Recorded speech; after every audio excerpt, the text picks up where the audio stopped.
system on our beloved planet is an eloquent expression of the universe's astonishing ability to come into perfect balance, and then to do what life is meant to do, to thrive. Thriving is the natural flow of life.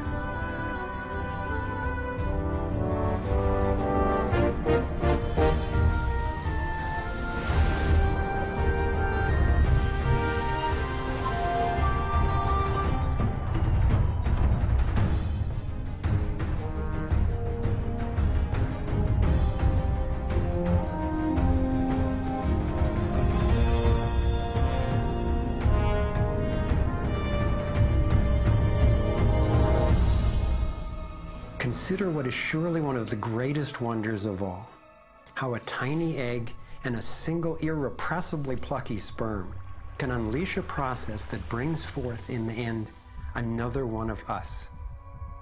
A being of vast ability and unlimited potential, with a brain capable of complex and soaring self-reflection, legs made to dance and run, fingers nimble enough to weave a basket, play a violin, caress a face.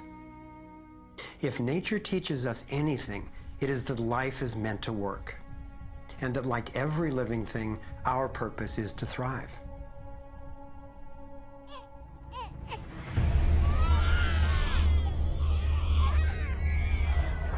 And yet, for the majority of people on the planet, life is not about thriving.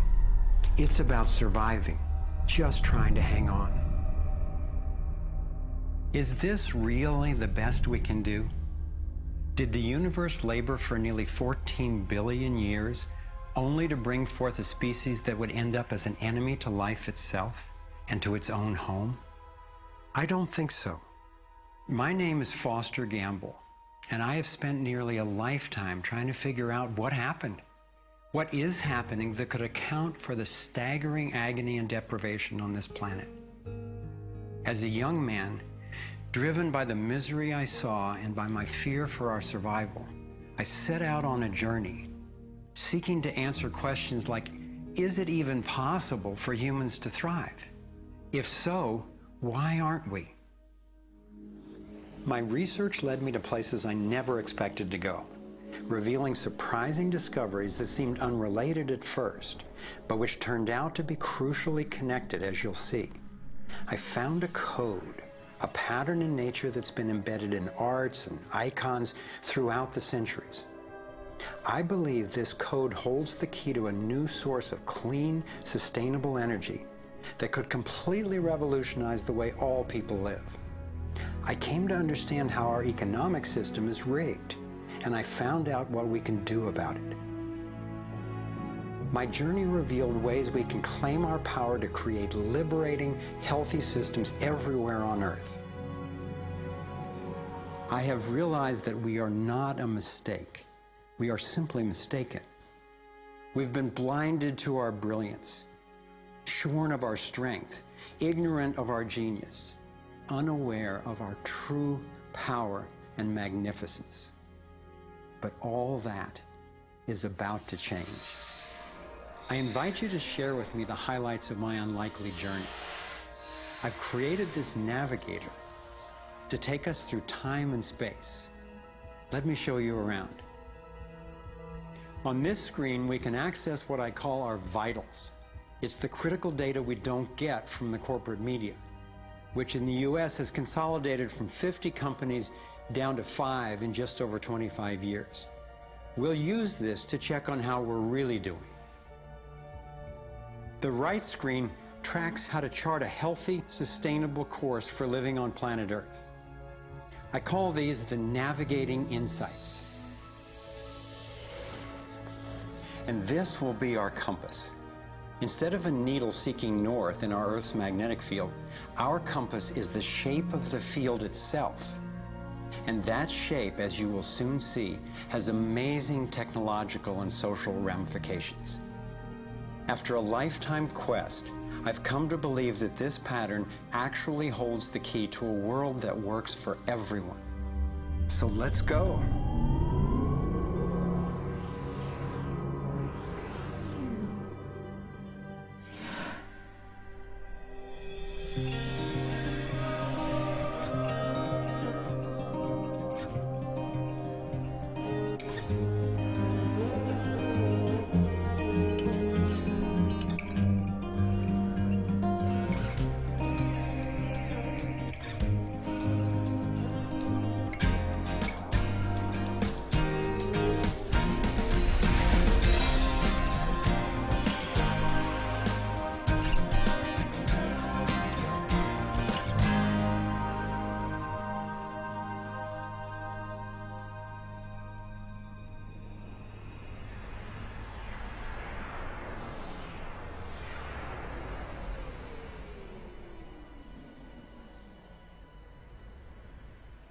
I grew up in a world of privilege and power, attending elite private schools and then Princeton University.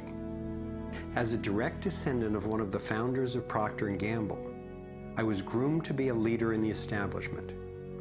But I chose a different path.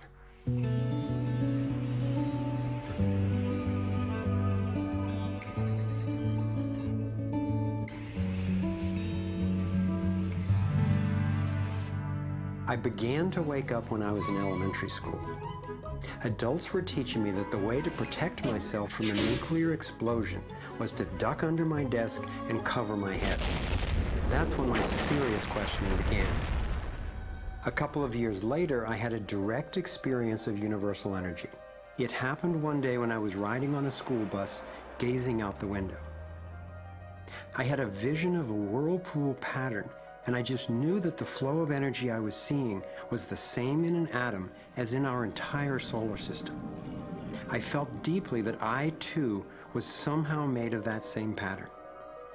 This vision was what originally got me into science, into trying to figure out how the universe works and how we humans fit into the overall pattern of life energy. Years later, I learned that the pattern I saw is known by some in the scientific world. It turns out that in 1921, Albert Einstein got a Nobel Prize for discovering that when energy is released in the universe, there are little packets of wholeness that emerge. This pattern actually tells us a lot about how life evolves. Considering the enduring wonders of creation throughout the universe and how unsustainable so many of our human systems are, I figured learning how the universe creates and sustains life would actually be quite useful. Each of these little packets of wholeness that Einstein discovered, called a quantum, is made out of its surroundings but is distinct within it, like a whirlpool in water. These packets are always the same pattern, no matter what size, and they are surprisingly relevant to issues as seemingly disconnected as the wars in the Middle East, the global financial collapse, and how to achieve justice for everyone. We're about to explore how. Mathematicians call this pattern the torus. The energy in a torus flows in through one end, circulates around the center, and exits out the other side. It's balanced, self-regulating, and always whole. I was first officially introduced to the torus by scientist and inventor Arthur Young. Futurist Dwayne Elgin explains how the torus is the primary pattern that nature uses for life at every scale. Evolution means to unfold, to roll out. So the question is, what is the universe rolling out? And what the universe is rolling out is self-organizing systems, and you can see this at every scale. A self-organizing system is a technical term for just a system getting a hold of itself, knowing itself, essentially. And if we go to nature, we can look at and we can see these self-organizing forms throughout. We can see it in the cross-section of an orange, the cross-section of an apple. We can see it in the dynamic nature of a tornado. We can see it in the magnetic field around the Earth, a similar magnetic field around an individual. We can see it in the structure of an entire whirlpool galaxy. We can see it in the structure of a small atom. At every scale, throughout its entire history, the universe has one single project. It's growing toruses. The universe is a torus growing factory.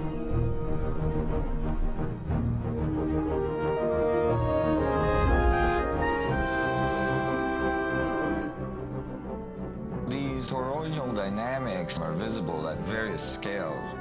One of them is at the galactic level, which are huge spinning structures with billions of stars in it. Looks like typically big arms of galaxies spinning around, and they have vortices that goes from the center out to the edge of the galactic halo that surrounds them. Stars move from this galactic disk out to the halo, down the vortices, and back out again. Stars like Arcturus, for instance, we know have done that path already. That's the appropriate description even for the atmosphere of our planet. The weather goes from the North Pole down to the equator and then back up, from the South Pole up to the equator and then back down. Even the dynamics on the surface of the sun are very similar. Of course, here we're looking at it from an external perspective on a small scale model. When you look at the solar system embedded in the galaxy, embedded in the cluster,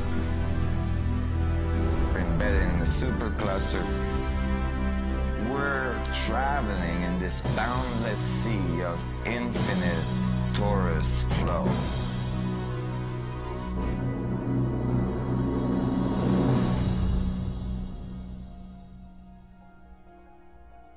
The torus is like the breath of the universe. It's the form that the flow of energy takes at every scale of existence. But there's also an underlying structure in how the flow fits together, sort of like a skeleton. It's called the vector equilibrium, a term coined by one of the 20th century's greatest thinkers, Buckminster Fuller. Inspired by Fuller's visionary work, I spent decades researching the dynamics of the vector equilibrium and the torus. I became so excited by the potential of the toroidal energy form that in 1997 I co-founded a multidisciplinary think tank called the Sequoia Symposium to study the pattern and explore its applications. Our collected research convinced me that the torus and the vector equilibrium are primary patterns, fundamental to the creation of the universe at all scales. At the Sequoia Symposium gatherings, I learned of inventors who claimed they were using the torus dynamic as the basis for devices that generated energy without combustion. This revolutionary development, accessing what's sometimes called zero point or radiant or free energy, is now being called most simply new energy technology. Given that so much of the suffering in our world is the result of lack of access to energy, I realized that free, unlimited, clean energy would be one of the greatest breakthroughs in history. It could not just improve, but actually transform the quality of life on this planet. So I began to wonder who else knew about this pattern or about this powerful potential energy source. Some of the scientists at the symposium showed me how the torus has been encoded by different cultures for millennia. Apparently, ancient cultures had embedded this code in the most enduring forms then possible, in stories, in icons, in alphabets, and buildings. Here we are at one of the world's oldest sacred sites, the Osirian Temple at Abydos, Egypt. Very little writing is found in the Osirian Temple. However, there is one very significant piece of information in that temple. It is a very faint but clear and precise drawing. It's not etched into the rock, it's not carved, it's burnt into the atomic structure of the rock in some extraordinary way. Nassim has decoded the Osirian symbol in 3 dimensions. Since our world is not two-dimensional, it makes sense that codes relaying information about our world also wouldn't be limited to flat designs. His 3-dimensional version of the Osirian symbol starts with the vector equilibrium, a perfectly balanced force field with 12 equal energy lines radiating out. They stabilize its center like the 12 spokes of a wheel. The primary pattern of balanced energy flow around this structure is the torus.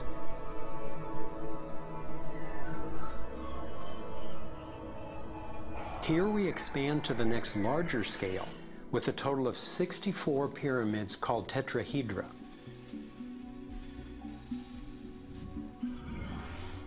If we then put spheres in representing the toroidal energy field surrounding each of the pyramids, and then we drop away the pyramids, we end up with a matrix that is, amazingly, an exact overlay for the Osirian icon. A 3-dimensional model of the same pattern that was burned into the rock wall of the Egyptian temple thousands of years ago. Now we travel across continents, from Egypt to China, where the same geometry appears at another sacred site built in 1420.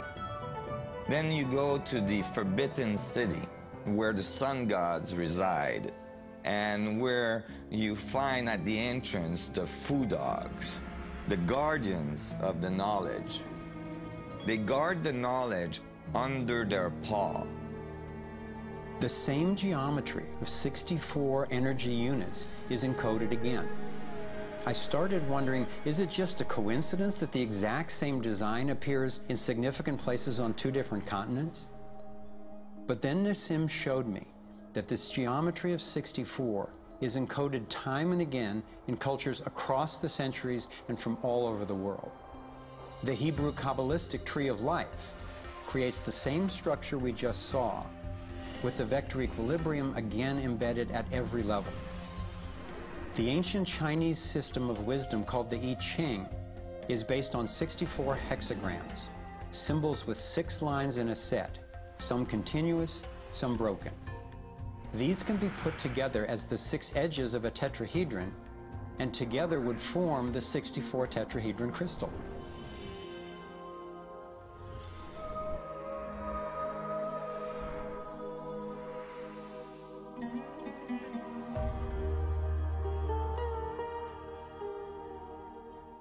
This same pattern shows up in modern scientific research. The double helix has an alphabet of 64 codons that are used to encode our human DNA. I had seen that there was advanced knowledge of the living geometry of the universe thousands of years ago, but how on earth did they know about it? Most of the stories of ancient Egypt and Mayan and Incas talk about sun gods coming to the earth and teaching them engineering and writing and all of their science.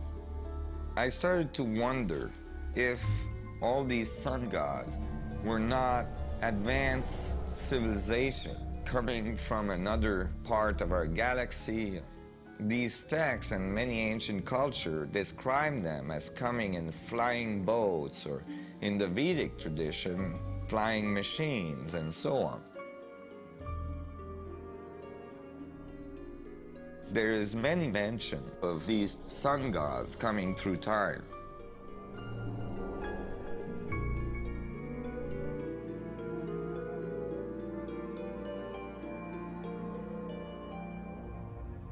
Could these early pilots from beyond our world be the ones responsible for sharing the knowledge of this code? Could they actually be tapping its power to propel themselves through the cosmos? This isn't where I thought my research would lead me, and these notions were rocking my world.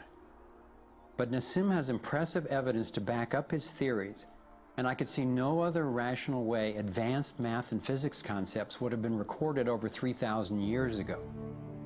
I sought out one of the most knowledgeable investigators, Dr. Stephen Greer, the founder of the Center for the Study of Extraterrestrial Intelligence. He's conducted hundreds of interviews with top-ranking government and military witnesses. And so when we talk about extraterrestrial intelligence, we're talking about civilizations that have reached the point of being sentient like we are, but whose technologies and perhaps social capabilities are such that they've been able to become interstellar or interplanetary civilizations. And when you look at the fact that the most conservative estimates are in the Milky Way galaxy that there are at least 10,000 Earth-like planets that have intelligent life on them, and that at least half of them are likely to be as advanced or more than ours. It's almost a certainty that there's intelligent life out there that have mastered the laws of the universe beyond what's currently taught at MIT and Caltech, to be able to transfer through space-time in real time through vast distances of interstellar space. We have over 4,000 cases where these objects have landed on terra firma and left physical evidence. We have over 3,500 pilot cases. We have hundreds of cases, including ones from the highest ranking investigator at the FAA, John Callahan, and numerous other operators where these objects have been tracked on radar going tens of thousands of miles per hour or dematerializing and then reappearing in another point in the sky. Yes, there have been ET visitation, there have been crashed craft, there have been material and bodies recovered. We have contact with aliens not originating from some foreign country, but from some other solar system. And I have been a party to that. There were documents that I have seen that refer to the Roosevelt having several instances of UFO flyovers, and particularly after they took on board nuclear weapons. Now, my SEAL told me, Jordan, this, what have you got in your log? This never happened. The crew going on duty and the crew coming off duty all saw the UFO just hovering in midair. It was a metallic, circular object, and from what I understand, the missiles were all shut down. That means they went dead, and something turned those missiles off. Now, remember, all this stuff is flying at several thousand miles an hour. So this thing fires a beam of light at the warhead, hits it, and then this thing flies up like this. Meanwhile, we're all going like this, fires another beam of light, goes around like this, we're going like this, fires another beam of light, goes down like this, fires another beam of light, and then flies out the way it came in. And the warhead tumbles out of space. The feeling at the time was that it must have been extraterrestrial. They took the film and they spooled off the part that had the UFO on it, and they took a pair of scissors and cut it off. They put that on a separate reel, they put it in their briefcase, they handed Major Mansman back the rest of the film and said, "Here, I don't need to remind you, Major Mansman, of the severity of a security breach. We'll consider this incident closed." But who do you tell that you were involved in a UFO incident without them looking at you like you ain't wrapped too tight?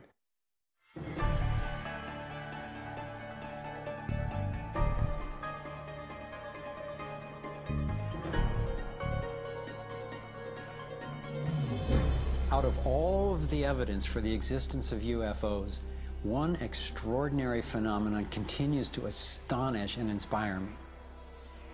The appearance throughout the world of so-called crop circles. These elaborate designs appear mysteriously swirled into crops of grain in such a way that the stalks are bent over, yet remain alive. More than 5,000 of these patterns have appeared in over 30 countries, most of them in England. The media has led many people, including me at first, to write these crop patterns off as hoaxes, the nighttime work of a few pranksters. Of course, there have been faked versions, but those made by human hands are crude compared to the vast majority of these elegant creations. Could hoaxers have created all 5,000 of these patterns? Could a few people with ropes and boards have created something as complex and beautiful as this one, made in the dead of night in a driving rain and leaving no footprints in the soil? The electromagnetic field over the area where the crop's been laid down to create the image is often electrostatically charged. Some of these areas are littered with strange magnetic particles. One of the most amazing crop designs is not a circle, but a rectangle that seems to be a direct response to a message sent out into space in 1974. The message was a radio signal depicting our planet's location in our solar system and Earth's people, in hopes that it might be received and interpreted by an extraterrestrial intelligence. 27 years later, in 2001, this crop design appeared in England, along with what could be a self-portrait of the sender. This message matches the format of the NASA signal and describes a different solar system from ours, a picture of the sender, non-human DNA, and a microwave antenna they apparently used to communicate, rather than the radio antenna that we used. The antenna symbol had appeared a year earlier in exactly the same field, right next to a working radio wave antenna, like the one NASA used to send out the original signal. NASA continues to officially deny extraterrestrial contact of any kind. And yet, year after year, these spectacular creations appear.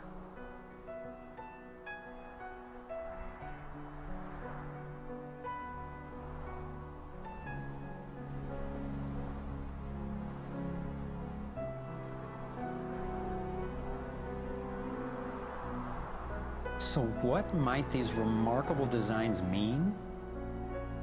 Here are some two-dimensional versions that seem to be revealing the torus in 3D.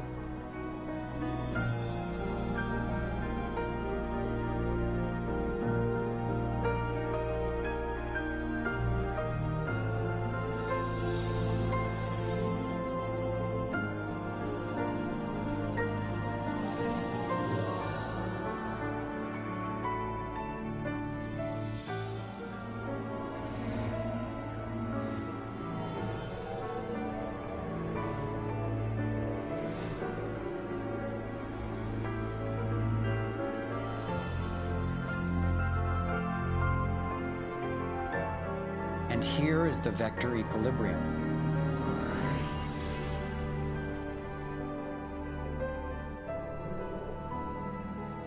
And the related pattern of 64 that we saw encoded in the arts of so many ancient cultures.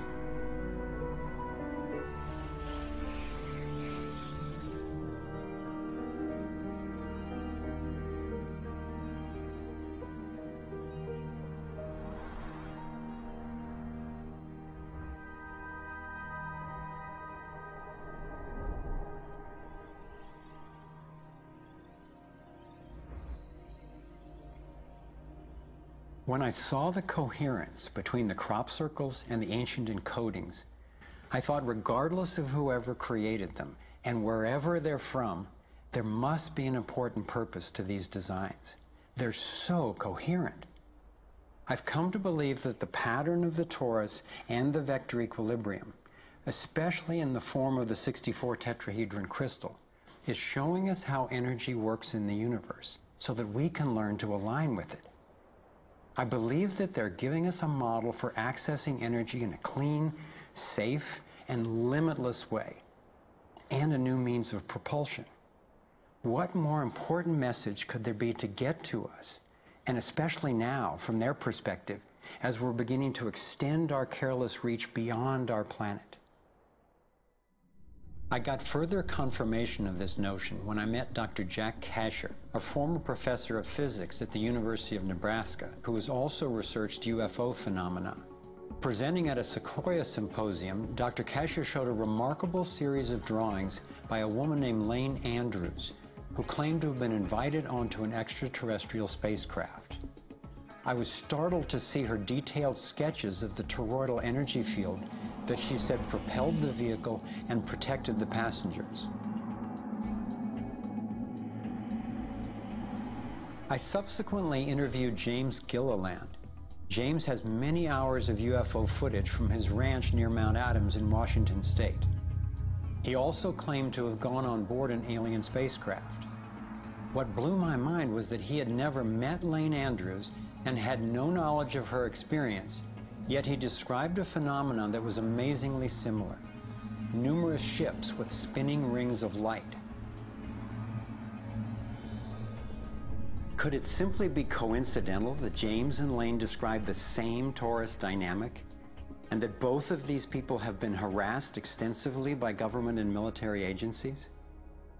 To some, the idea of UFOs may sound crazy, and yet from another perspective, it is completely plausible. The Earth is about 4.5 billion years old. That's 4,500 million years old. What if there's another planet that's almost exactly like us? Almost exactly. 4,501 million years old. They're a million years ahead of us. And on a galactic scale, they're almost our twin brothers. So where are we going to be in a million years? We'll have solved all these problems, and there's another way, whether it's wormholes or warping space. There's got to be a way to generate energy so that you can pull it out of the vacuum. And the fact that they're here shows us that they found a way.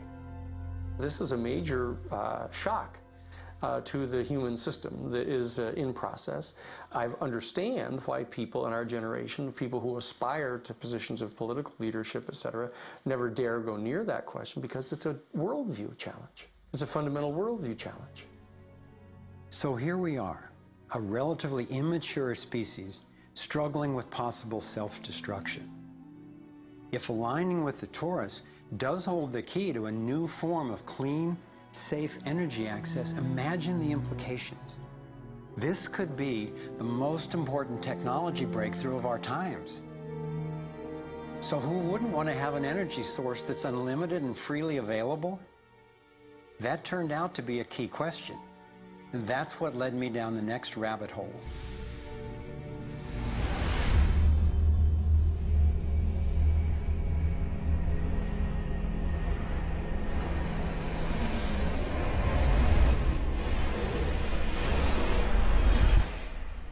It turns out that scientists as far back as the early 1900s have been developing alternative ways to access electricity without combustion. Nikola Tesla believed he had tapped into what he called radiant energy. Many scientists believe he was accessing what's now called free energy. But before Tesla could finish the project, his financier, banker J.P. Morgan, who had a monopoly on the copper used for electrical lines, recognized how Tesla's invention could transmit electricity without wires.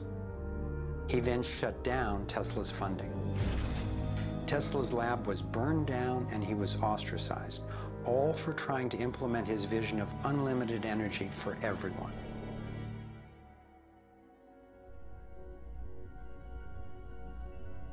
A modern-day inventor, Adam Trombly, was inspired by Tesla's work and by the possibilities of the torus. Trombly built a dynamo, a direct current generator that accessed electrical power right out of the air. We were trying to demonstrate that by mimicking the magnetic field of a planet and rotating this device, we could actually create a dynamo that would work. And in fact, it did work, and it does work. So when we contemplate nature, when we contemplate Jupiter, or we contemplate a dynamo like the Earth rotating in space, we're basically talking about a magnet which is rotating in space. And the lines of flux of the magnet are pouring down and through in this toroidal pattern of the magnetic field. It's also expanding, contracting. It's breathing. It's taking in the energy of space literally and transforming it. Right here in this toroid, we have enough energy to transform the entire Earth. And that's not just a theoretical statement, it's literally true. To contemplate the implications of this means that every single place on Earth suddenly has power. Every single person on Earth suddenly has power. We have universal abundance. Trombly had been invited to demonstrate one of his generators at the United Nations and the U.S. Senate. But these events were undermined by the first Bush administration. Then the device itself was taken in a government raid. Trombley's experience isn't unique. Almost every time I found an inventor with a promising new technology in the field of free energy, he told a similar story of suppression. Inventor John Bedini began working with Tesla's theories of radiant energy decades ago and has produced an assortment of battery charging devices that generate more energy than it takes to run them. He announced that he was going to start offering them at low cost.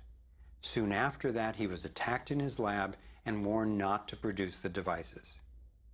For his own safety, he had to let go of marketing free energy. These are all devices from labs I personally visited.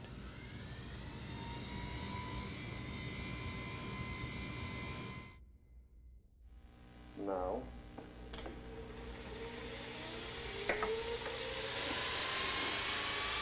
Now, the quality of this footage is obviously poor, and I'm not expecting this to convince you. My point is that being there with these inventors, accompanied by experts, and seeing these new energy devices in operation convinced me that the technology is real. And the implications of that to me are absolutely thrilling. Canadian John Hutchison not only created some free energy batteries, but also used Tesla's theories to counter gravity, to make objects float. This could revolutionize the field of propulsion. His lab was raided and equipment was taken by police and government officials in 1978, 1989, and again in 2000. One of the scientists we were going to interview for this film was Dr. Eugene Malov, an engineer from MIT and Harvard, and editor of Infinite Energy magazine, which covers both theoretical and technological developments in the new energy field.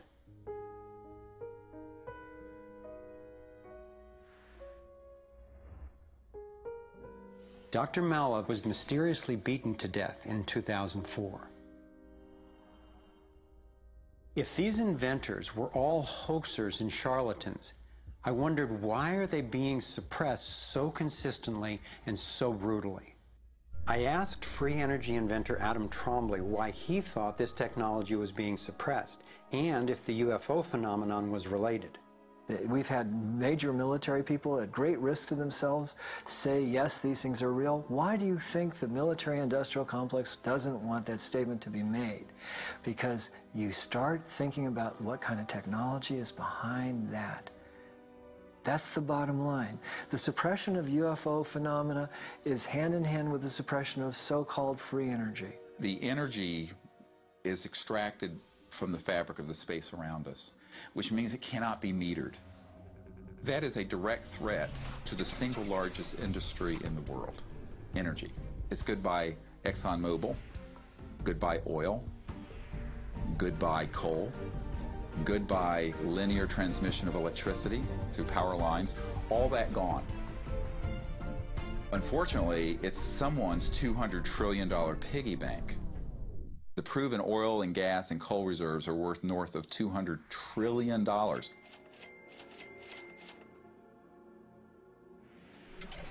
This information coming out would completely change geopolitical power more than anything since, well, in recorded human history. And it would happen in a generation.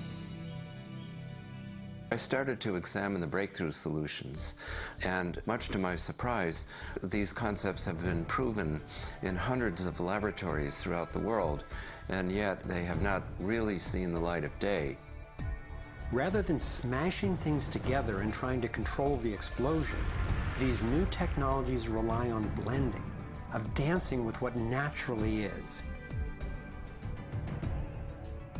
The common denominator of all the free energy devices I've seen is that they mimic, in one way or another, the torus energy shape. You don't have to believe in free energy technology to be concerned about the repression of ideas and inventions. I found myself thinking, what better way to justify our dependence on oil, coal, nuclear, and other dangerous and dirty technologies than to claim there are no better, cheaper alternatives? It was my beloved wife and creative partner, Kimberly, who kept bringing me back to the human implications of my scientific research. For me, as intriguing as the tourists and ETs and free energy are, the most compelling question was, would understanding these things really help alleviate human suffering in any way? And it turns out it can. So much of the pain on the planet has to do with the lack of access to energy. Can you stay warm? Can you get food and water? Can you get hospital care? All that has to do with energy access. If there is a fundamental pattern, which makes sense to me that evolution would be efficient in that way, and we can align with that pattern to create new technologies that will solve these problems, then it's worth it to me to open my mind to these socially taboo subjects. If the new energy technologies were to be set free worldwide, the change would be profound. It would affect everybody. It would be applicable everywhere. These technologies are absolutely the most important thing that's happened in the history of the world. So given the stakes, I decided to ask who's benefiting from suppressing scientific research? Whose wealth and power are threatened by access to clean, free energy? Who has a motive to set up a world where so few have so much and so many have so little? As an independent researcher, I followed one of the cardinal rules of investigative journalism. If a story doesn't make sense, follow the money.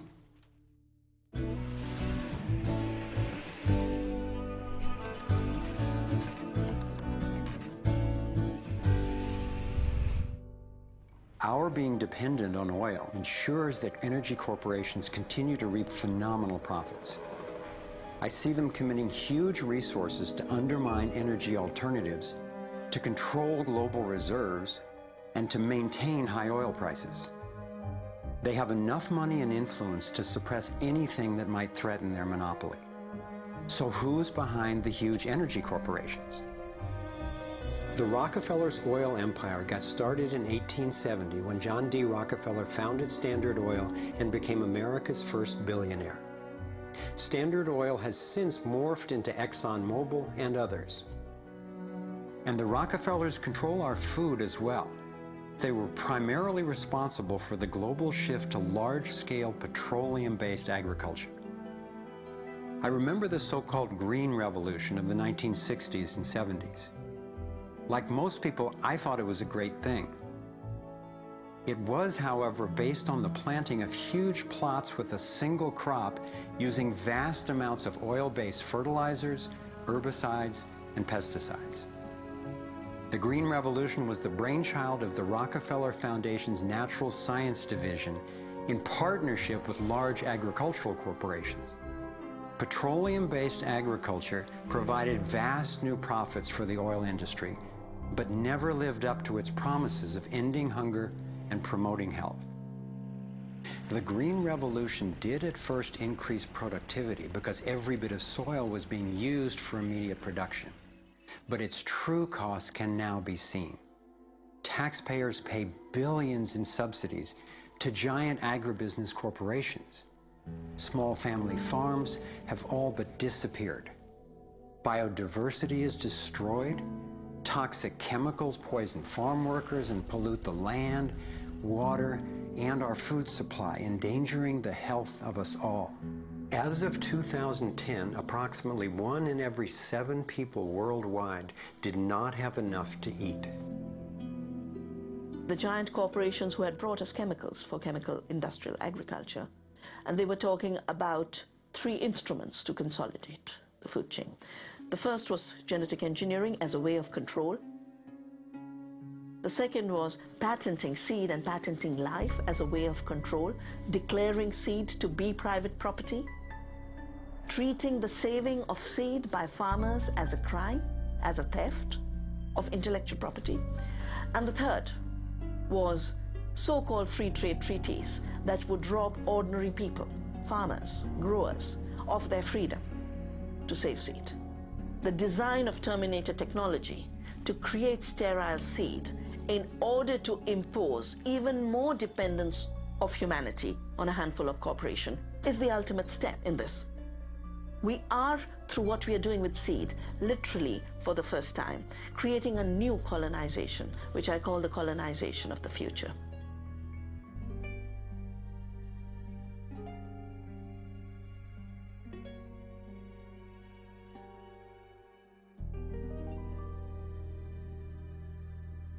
So in two crucial areas, energy and food, the same elite banking families and their corporations have taken control, and the consequences have been devastating. For me, it was overwhelming at first to discover such a monopoly of influence, but I knew it was important. Like learning you have a tough but treatable disease. It helps to understand what's causing it and how it operates if the goal is to cure it. So I continued my investigation. If oil and food are controlled by the big banking families, where else does their influence show up? As I followed the money, I began to see this same pattern of control in just about every area of our lives. And I always found the same families in charge, either directly through their banks and corporations or indirectly through their major foundations. Again, it was the Rockefellers who created the National Education Association with help from the Carnegie Foundation and later from the Ford Foundation. What the captains of industry wanted from our schools was an obedient and docile workforce who would be manageable employees and eager consumers. Schools are to establish fixed habits of response to authority. That's why it takes 12 years.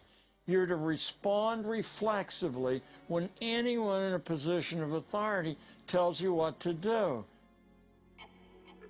Like education, health is yet another area dominated by big money and corporations.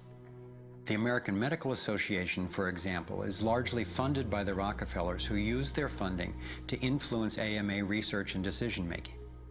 The average MD in 4 years of medical school takes one course in nutrition, 2.5 hours in many cases, and the materials used, the curriculum materials, are supplied by the National Dairy Council and the National Livestock and Meat Board and other industries, including the Sugar Association, with products to sell that actually undermine our health in the first place.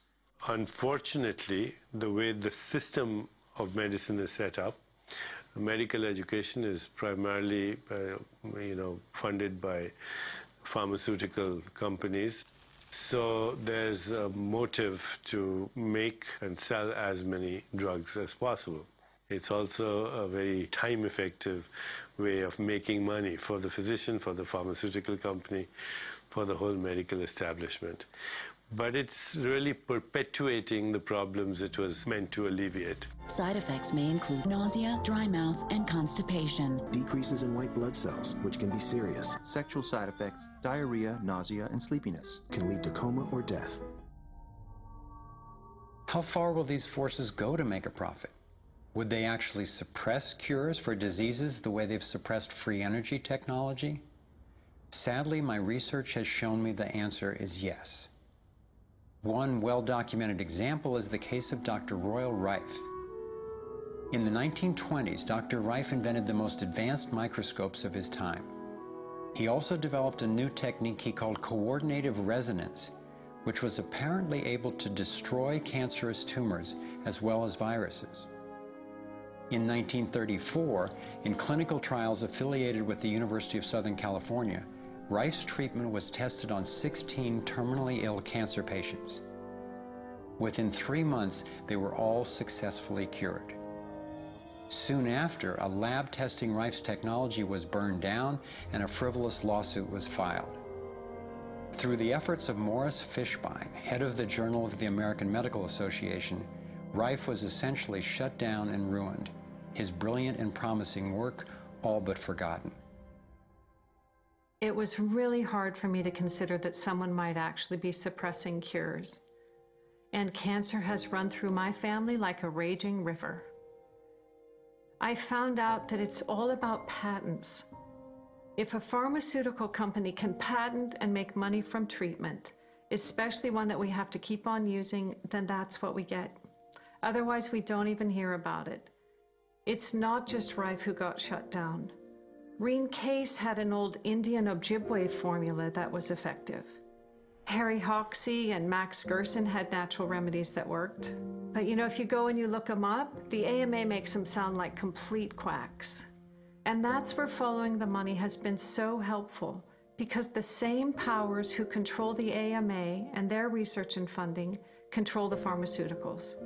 So there's a multi-trillion-dollar financial incentive to suppress cures that can't be patented. Knowing that cures exist has not taken away the anguish I feel from losing so many people I love to cancer. It's given me something really satisfying to do with the pain.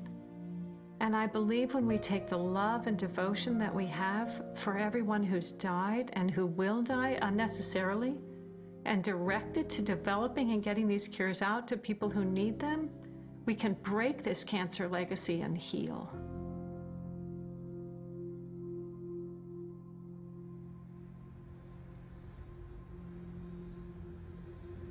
As difficult as it was for me, I have come to an inescapable and profoundly disturbing conclusion. I believe that an elite group of people and the corporations they run have gained control over not just our energy, food supply, education, and healthcare, but over virtually every aspect of our lives. And they do it by controlling the world of finance, not by creating more value, but by actually controlling the source of money. When I followed the money, I found that it took me up the levels of a pyramid. Here we are at the bottom level going about our daily lives. Above us is government, people who are given a monopoly on force and use it to tax and control us whether or not we agree. But who controls them? At the next level are the corporations. Many would say that it is now corporations and not nation states that rule the world. They call it a corporatocracy. To acquire the world's resources and control the markets, this corporatocracy must have access to cheap money.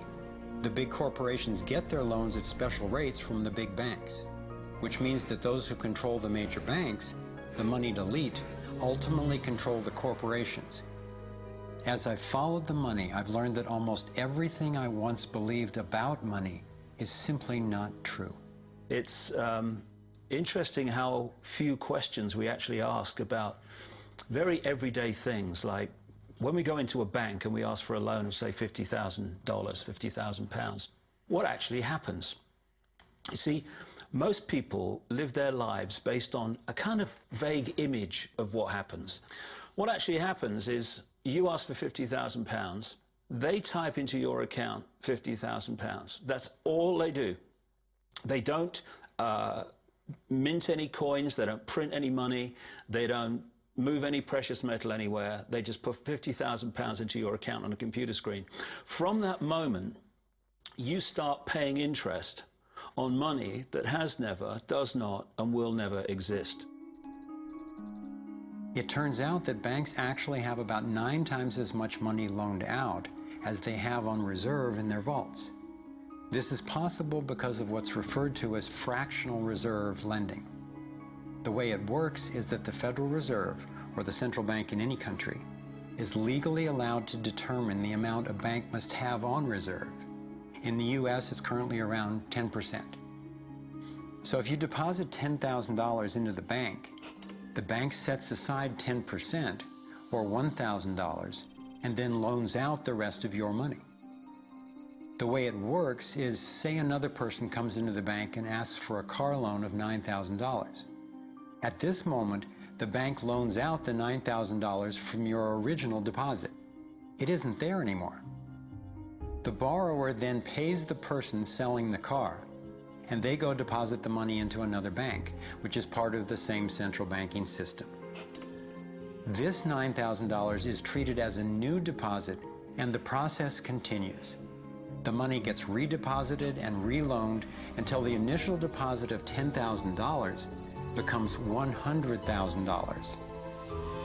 The banking system just created $90,000 by loaning out your money.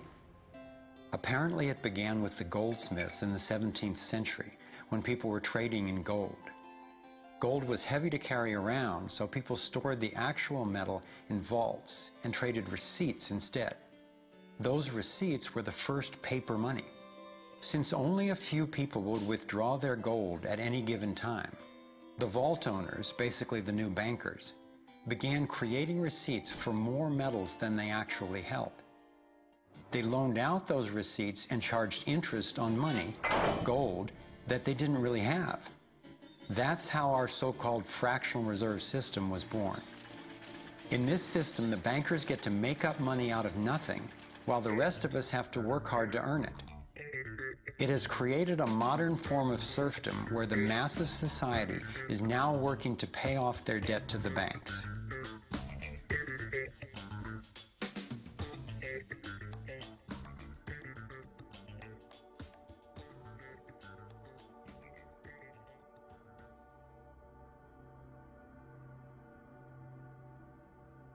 Under this fractional reserve scheme, we inevitably become debt slaves to a ruling class of financial elite, not because they are better or smarter than anyone else, but because they have rigged the system to benefit themselves at the expense of most people on the planet.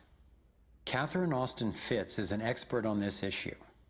She was an Assistant Secretary of Housing and Urban Development under President George Bush Sr., and then an advisor to the Clinton administration. Let's set up a game of Monopoly and you want to buy Park Place. What I can continually do is just print money, give myself more money, lower the value of your money by printing more. No matter how hardworking you are or how successful you are, I can always end up buying you for free. So how come if you or I make up money, it's called counterfeiting, but if the banks do it, it's increasing the money supply? How did the banks get this power? This is Jekyll Island, where in 1910, representatives from the Rockefellers, Rothschilds, Morgans, and other private bankers gathered secretly to draft the legislation that would create the Federal Reserve. Ed Griffin literally wrote the book on what happened at Jekyll Island.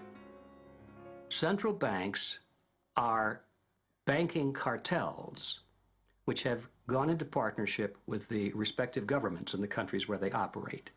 And they've been given monopolistic power over the creation of the nation's money supply. That's what the politicians handed to them as a gift, you might say, for the partnership. Now, in return, what did the bankers do for the politicians? They promised to create money out of nothing, now that they've got this legal power to do it anytime the government needs it. And since 2008, we've witnessed the greatest fake money printing run in recorded history. This financial sleight of hand disguises the costs, hides who's to blame, and leaves us as debt slaves working to pay off the bill.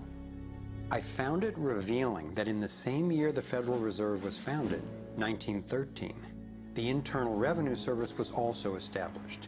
An income tax was then instigated so you and I would have to pay the politicians' debt plus interest to the bankers.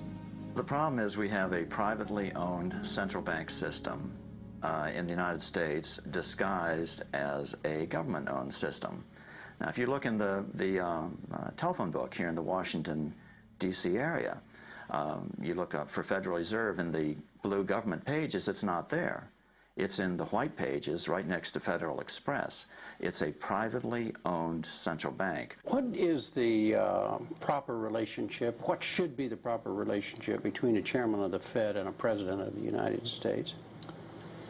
Well, first of all, the Federal Reserve is an independent agency, and that means basically that there is no other agency of government which can overrule actions that we take. There is no other agency of government which can overrule actions that we take. We have a private bank that prints money on behalf of the Treasury. The Federal Reserve prints money on a debt-based system which creates scarcity. But it puts a group of insiders in a position of having access to all the data about the economy when we don't. So you have a small group of bankers who understand the data on how the money works in the economy, and it gives them the ability to print money in a way that the insiders are protected and everybody else is drained. Catherine went on to compare a healthy economy to a vibrant torus, balanced, freely flowing, and energized throughout, in contrast to what's happening in our current economy.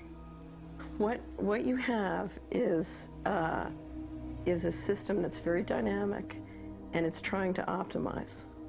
But but intertwined in the core of it, you have a tapeworm. The way a tapeworm works in your body is it injects a chemical into your body that makes you crave what's good for the tapeworm and bad for you. You have a parasite that's very much manipulating and engorging itself at the expense of the whole. We live in a tapeworm economy where the financial elite are the tapeworm and they're feeding on us. And they don't like it when people blow their cover. After Catherine began exposing government corruption at the highest levels, the FBI raided her company and seized its assets. She was dragged through the courts for 10 years before being found innocent. So we've got the Federal Reserve, a privately owned corporation with a monopoly on creating money, but with no accountability, backed up by a government with a monopoly on force. The country got sold on the Fed as an institution that would help stabilize the economy and remain independent of politics. But in fact, in close to a century of existence, the Federal Reserve has done just the opposite.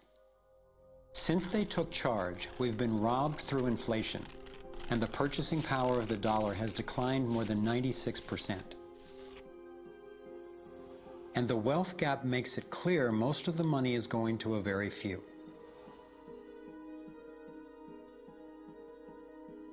Only 16 years after the Federal Reserve was in power, America experienced the Great Depression. My research revealed that before the big crash in 1929, the elite bankers pulled their money out of the stock market. After the crash, they used that money to buy up cheap stocks and smaller failing banks for pennies on the dollar. Among the bankers who consolidated their wealth this way were the Rothschilds, Rockefellers, and Morgans. A similar scenario played out in the 2008 financial collapse, with the same bankers benefiting. In the years leading up to the collapse, the biggest banks, including Bank of America, Citigroup, and Chase, controlled by the Rothschilds, Rockefellers, and Morgans, were bundling and trading bad loans that they knew would eventually fail. It's like putting rotten oranges in a box and selling them as grade AAA. The bundlers of the debt knew it was only a matter of time before someone would open that box and see that the content was worthless, since they were the ones who packed the boxes in the first place. When the rotten oranges, what we hear about as unsound loans, derivatives, and credit default swaps, were finally discovered, everyone was impacted. People lost their homes, their jobs, their businesses, and their retirements. Meanwhile, the biggest banks who created the problem in the first place were the ones who got bailed out. Why is that? Why would the Federal Reserve give trillions to the banks, even though the majority of Americans were against bailing them out? And why not help those most in need rather than the perpetrators of the financial collapse? My research led me to believe that the same people who created the Federal Reserve, the Rothschilds, the Rockefellers, and the Morgans, still control it, and they use this scheme to bail themselves out at our expense. Many of the banks created are still the most powerful lobby on Capitol Hill, and they, frankly, own the place. I'm convinced that the near collapse of the economy in 2008 resulted from an orchestrated pump-and-dump scheme designed and executed by the big bankers to consolidate wealth and power. David Icke explains how he sees the Federal Reserve rigging the so-called business cycles. Stage one, it's like throwing a fishing line out. Stage one, you put lots of money, units of exchange, into circulation. You do this by pushing interest rates down, by making lots of loans. This is the part of the cycle we call a boom. Because there's lots of units of exchange in circulation, there's lots of money changing hands. That generates lots of economic activity. That generates jobs. And as more and more money is spent, there's more demand. So companies take out more loans of fresh air money to increase their production. people get confident in their everyday lives. Hey, you know, I work for this company, they've got lots of orders, it's really going great, my job's safe, I tell you what, we can have a bigger house. Then they start to change it. What they do is they pull the fishing line in. They push interest rates up. Now, fewer people, are taking out loans, and they make the criteria for having a loan from the bank stronger anyway. And also, now, as interest rates have gone up, a larger part of people's income is going to pay back the extra interest and not being circulated in buying things. Suddenly, there's nothing like as much money in circulation, and therefore, fewer things are being bought. Companies start to go down in terms of their profits. They start to shed jobs, and they start to go out of business. People lose their jobs. They can't pay the mortgage anymore of the big house they took out in the good times. Now what the banks are doing is starting to reel the fishing line in, because as they go bankrupt, companies and individuals, the banks get the real wealth, the property, the land, the resources that they had signed to them for lending merely figures on a screen. Now this economic cycle of fishing line out, fishing line back, lots of units in circulation, pull them in, has been going on for centuries. And what it's done, it's stolen and accumulated the real wealth of the world in the hands of the few.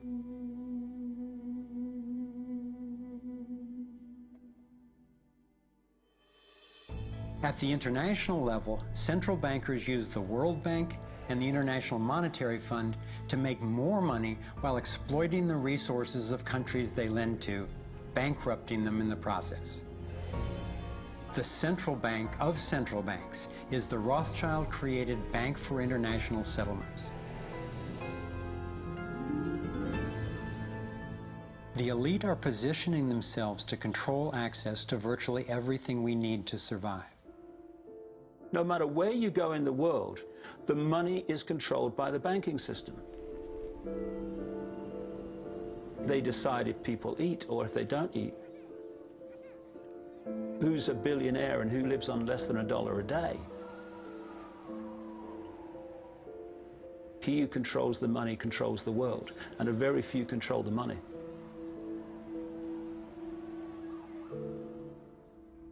At this point, my view of the world had been turned upside down. I was struggling with the realization that the failure and suffering of so many is actually success and fulfillment for a few. The elite central bankers who fooled the world into letting them create money. They already have vast fortunes, so what is their end game? What is their ultimate agenda?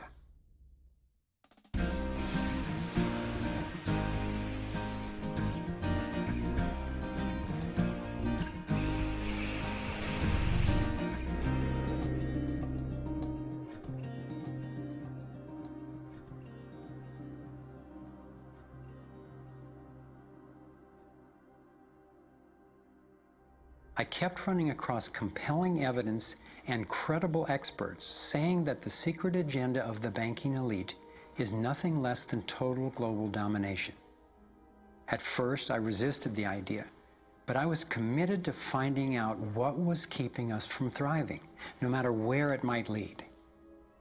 One night I woke up at 3 a.m. with the burning question: if this small group wanted to dominate the entire world, what would they need to control to accomplish it? I jumped out of bed and started making a list. First and foremost, they'd have to control money, and they do. Controlling money allows them to run everything else. They'd need to control energy, and they do. They already control big agriculture and world trade. They're buying up water supplies worldwide. They've got health in their pocket, and they're trying to suppress natural alternatives. Mainly, they'd have to control what information we'd get and how we'd react to it. In America, the internet, our greatest tool for communication and grassroots organizing, is currently not controlled or censored, but its open status is being attacked from all sides. Governments, corporations, and the United Nations are all attempting to take control.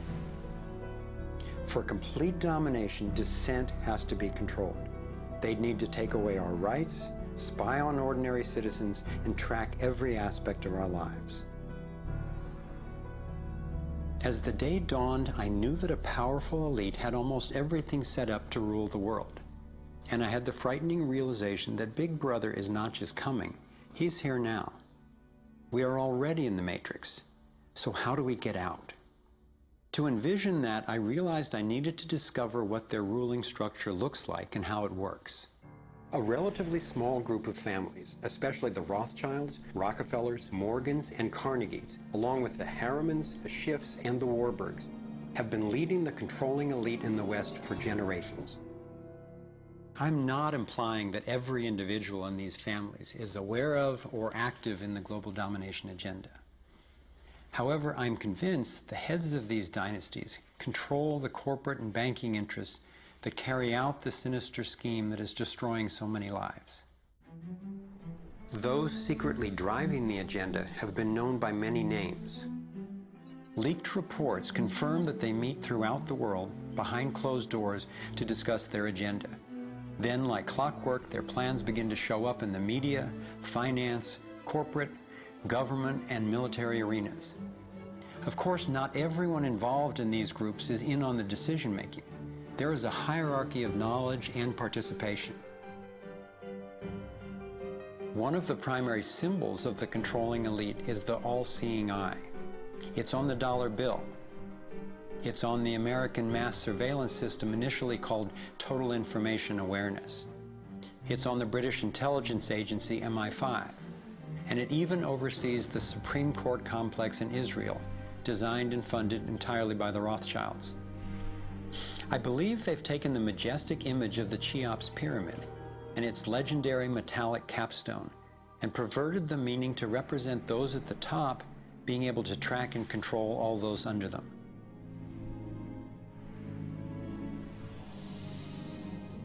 One of the painful ways this information has been used is by people who want to promote anti-Semitism. They wrongly call this a Jewish agenda and continue the ongoing racism that undermines and destroys so many lives. Let me be clear, this is definitely not a Jewish agenda. It's been documented that central bankers even funded both sides of World War II, as well as some of the corporations associated with Hitler's atrocities against the Jews. Since these people have more money than their families would need for generations, and since they have the power to create money, I don't believe wealth is their end goal. After you have all the material things that you could possibly want in life, what is left to excite you? And for many people, the answer is power, global power. They became intellectually elite. They began to think that they had a plan that was better than anybody else's plan. They got the idea that freedom is dangerous. If you give people freedom, you know what? They're probably not going to use it wisely like we think they should. We are smarter than they are. And for their own good, we should rule them. As I came to accept the idea of a ruling elite planning for total global domination, I began to hear these same people actually talking more boldly and publicly about it, only they call it the New World Order. When we are successful, and we will be, we have a real chance at this New World Order. It is a new world order with significantly different and radically new challenges. A new world order can be created. It's a great opportunity.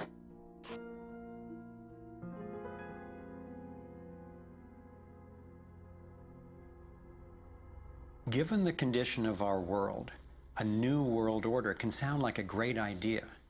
But I had to distinguish between what I was discovering about global domination, a one-world government run by an elite few, and the reality of our global interconnectedness, which is the realization that at a fundamental and even spiritual level, we are not separate, we are all connected. But the agenda for global domination is really the exact opposite. It's a divide and conquer strategy to keep us all pitted against each other, thinking that it's the Democrats or Republicans, the liberals or conservatives who are the problem, when both parties are ultimately serving the same plan. I believe we're heading toward a totalitarian world authority, actually a military dictatorship, run by a tiny elite who have all the power and make all the rules. If they succeed, there'll be nowhere to run, nowhere to hide. Think about it.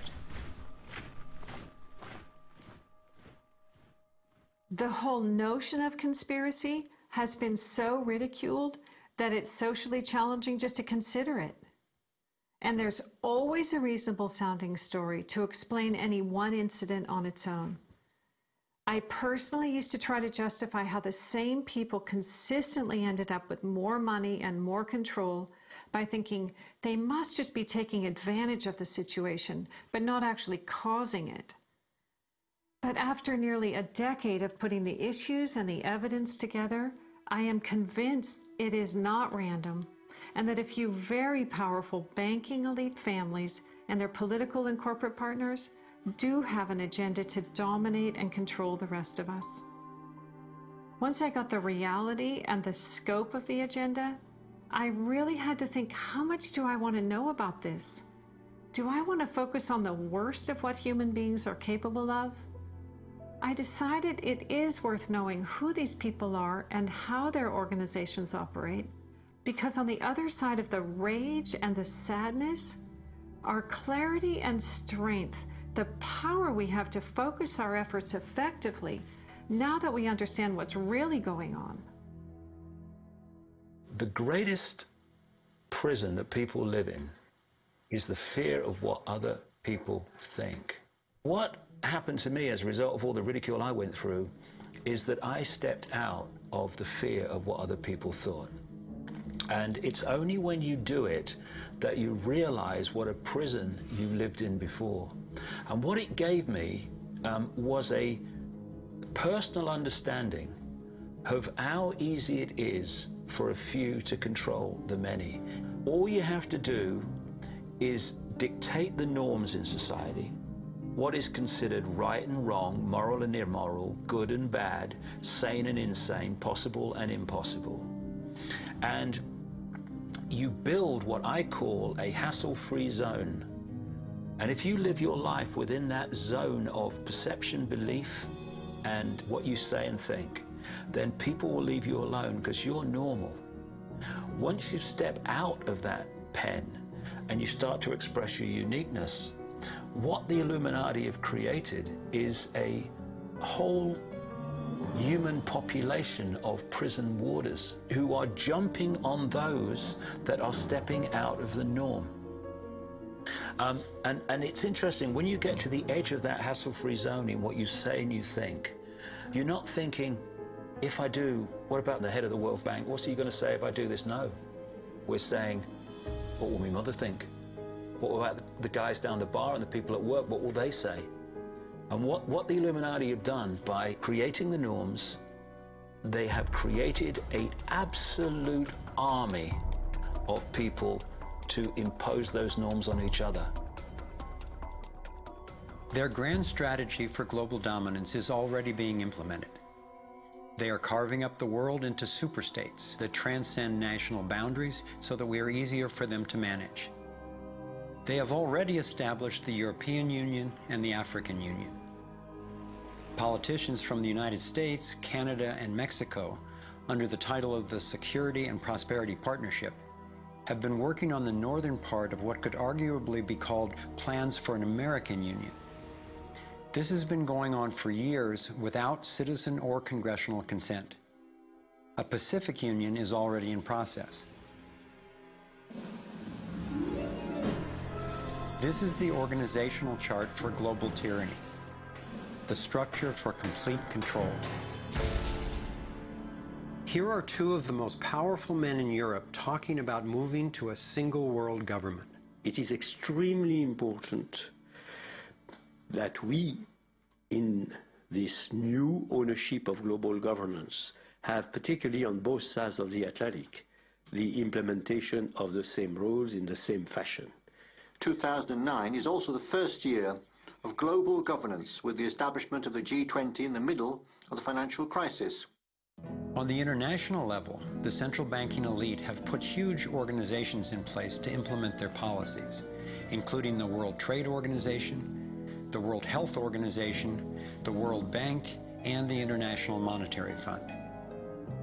John Perkins is a man who knows from decades of his own experience as a so-called economic hitman how the collusion of banks, corporations, and governments has taken over countries around the world. We use many techniques, but probably the most common is that we'll go to a country that has resources that our corporations covet, like oil, and we'll arrange a huge loan to that country from an organization like the World Bank or one of its sisters, but almost all of the money goes to U.S. corporations, not to the country itself. Corporations like Bechtel and Halliburton, General Motors, General Electric, these types of organizations, and they build huge infrastructure projects in that country, power plants, highways, ports, industrial parks, things that serve the very rich and seldom even reach the poor. In fact, the poor suffer because the loans have to be repaid, and they're huge loans, and the repayment of them means that the poor won't get education, health, and other social services, and the country is left holding a huge debt by intention. We go back, we economic hitmen, to this country and say, look, you owe us a lot of money, you can't repay your debts, so give us a pound of flesh. As soon as one of these anti-American presidents is elected, one of us goes in and says, hey, congratulations, Mr. President. Now that you're president, I just want to tell you that I can make you very, very rich, you and your family. Get several $100 million in this pocket if you play the game our way. If you decide not to, over in this pocket I've got a gun with a bullet with your name on it in case you decide to keep your campaign promises and throw us out. Sell our oil companies your oil real cheap, or vote with us at the next UN vote, or send troops in support of ours to someplace in the world such as Iraq. And in that way we've managed to build a world empire with very few people actually knowing that we've done this. Like many people, I thought a conspiracy for global domination could not really work because basically people are just not that competent. I thought there's no way they could pull off such a scheme at the necessary level of control and secrecy. One of the false hopes is this is all happening because government is incompetent, and it's a giant mistake, and people really don't know. And of course, that's great air cover for the fact that the system really does know where it's going, and it's going where it wants to go, and it's being successful at it. Still, I wondered how could something that is so big and corrupt be kept secret? It's a simple structure, and if it wasn't simple, it wouldn't work. And it can be likened to a compartmentalized pyramid. If you look at any organization today, no matter whether it's a transnational corporation, a university, a government, a secret society, they're all structured as a pyramid. And as the CIA and other intelligence agencies talk about, they have this need-to-know system. Only let people know as much as they need to make their contribution and no more. So you take a bank, an individual bank, not that there is such a thing. At the bottom, you've got the people you see when you pass your check over the counter in the bank. Now, they don't know what the bank manager behind them knows and is discussing. They only know what they need to know to do their job. The bank manager in the office behind them, he doesn't know or she doesn't know what's happening at the next level, and they don't know what's happening at the next level. And eventually, you've got a tiny few people at the peak of the pyramid of that banking structure. They're the only ones that know what the real agenda of the bank is and what the direction is that they're going and why. This kind of compartmentalization explains how the Manhattan Project, which developed the atom bomb in World War II, was kept secret despite having 130,000 people working on it. When I first let in the scale and the intentions of the agenda, I felt like I had the flu for about 2 weeks. But then it dawned on me. Here was this well-planned, well-orchestrated attempt to squelch human potential, and still our brilliance shines through. Even though we've been systematically distracted and repressed, people have come up with innovative, ingenious solutions to a huge number of the problems that we face. It's not our fault that we didn't recognize how organized and intentional this scheme is.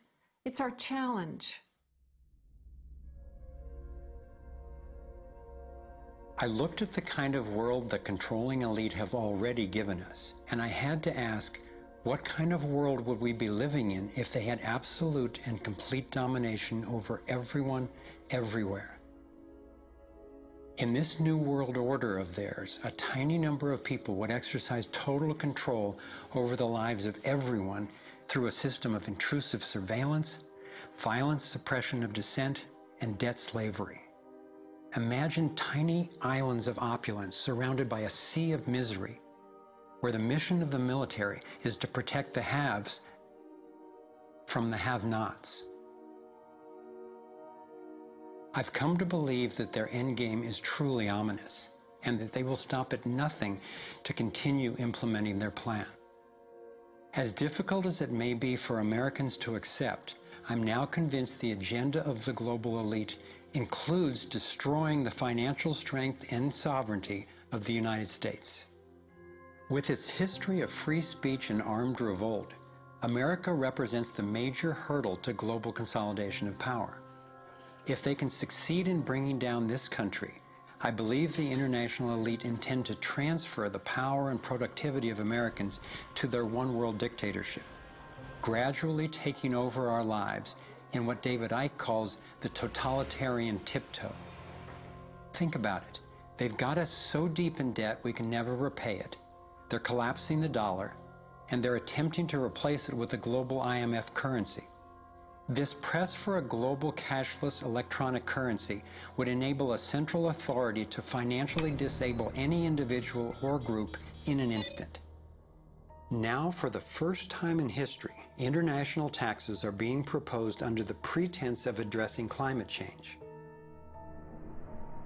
Like a Trojan horse, the suggested treaty unveiled at the 2009 Copenhagen Climate Conference appealed to our concern for the environment while distracting us from the fact that this unprecedented carbon tax would be paid to the World Bank and enforced by global police.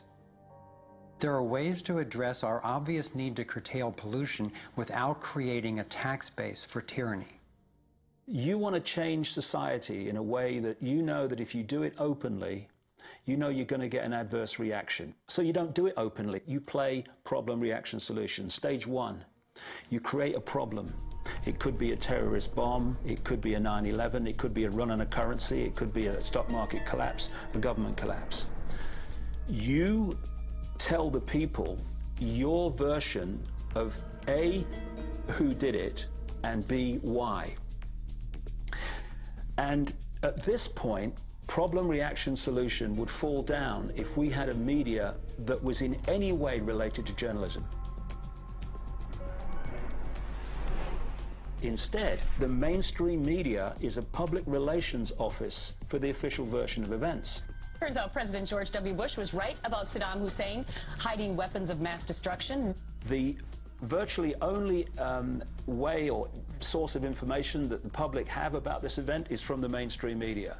And what they're looking at stage two of problem, reaction, solution is the reaction of outrage, of key fear. And they want the public to say to the government, something must be done, this can't go on, what are you going to do about it? And this allows stage three, which is those who've created the problem, glean that public reaction with a false story, to then openly offer the solutions to the problems they have themselves created. The idea of using tragedy, manufactured or simply utilized, was deeply significant in my finally understanding how far these people will go to achieve their goals. It's a documented fact that we entered the Vietnam War under false pretenses. Former Secretary of Defense Robert McNamara has acknowledged that the attack on a ship in the Gulf of Tonkin didn't actually take place. Our judgment that we'd been attacked that day was wrong. It didn't happen.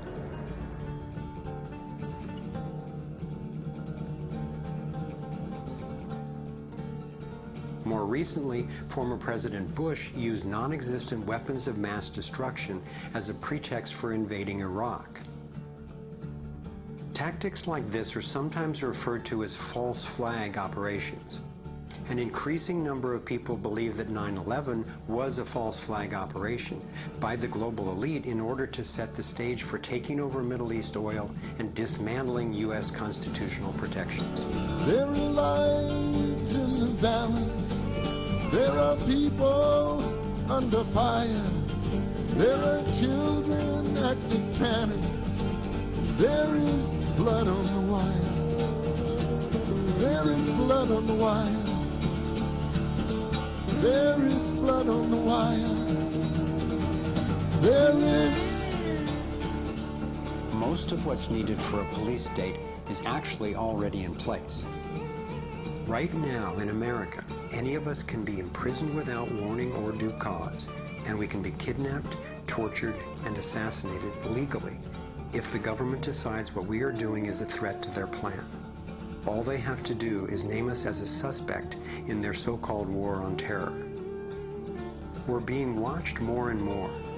In 2010, there were 30 million surveillance cameras recording us in the U.S. alone. When we demonstrate, we're now relegated to what are euphemistically called free speech zones. Zones for free speech? Every phone call and email we send is collected and archived and can be inspected at any time. Our driver's licenses and passports have computer chips implanted in them to track our every move. And now hospital patients are getting these same chips implanted under their skin. In fact, it was Procter & Gamble who developed these chips, initially for tracking their products. It's always offered as a way to help, but even an assistant director of Central Intelligence has admitted it's an entry point to getting all of us chipped for better tracking and control. These would-be controllers, through the U.S. Space Command, have outlined a plan called full spectrum dominance. Sophisticated satellite surveillance, as well as directed energy and laser weapons, which are already developed, have the ability to target dissenters anywhere on Earth. I believe they are also trying to ensure they can deal effectively with any resistance. FEMA containment camps and railroad cars with shackles have been recently constructed or refurbished all over the United States for use in what officials call times of pandemic or civil unrest.